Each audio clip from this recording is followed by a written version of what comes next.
that the unconscious never gets exhausted through language, that there's always going to be a residue that remains. And that similarly, trauma can never fully get put into words. There's always going to be a residue that remains. So we can, as you were saying earlier, talk to our therapist or talk to our friends or talk to a support group about our experience of the trauma. But what are you going to do with that residue? For Jean Laplanche, that residue is always erotic. Which is a very paradoxical, strange, but also intuitive claim to make, because it helps explain why trauma and the erotic tend to be so close, even as we don't like that. Why it is that, we can certainly slave play works very much with racial trauma in that regard, asking after the erotics of racism. But we can also think of many other examples where somebody's traumatic experience becomes very contiguous to the sexual. And historically, psychoanalysis has treated that by saying, well, but that's a problem. That's like a false pairing.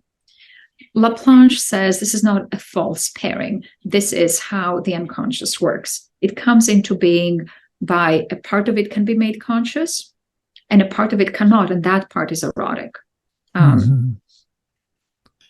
Okay.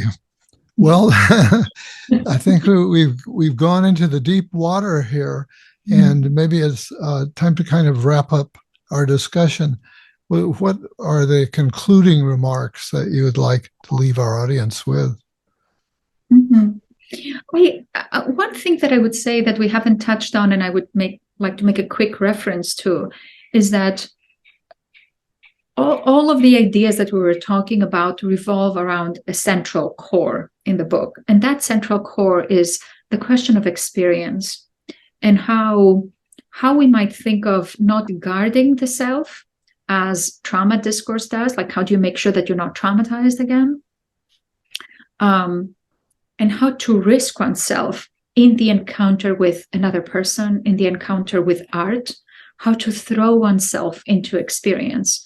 Because it is only at the margins of what we can understand about ourselves that new experiences can happen. So, if you're guarding yourself, you can have safety, you can have some degree of security, but transformational experiences don't happen by guarding ourselves.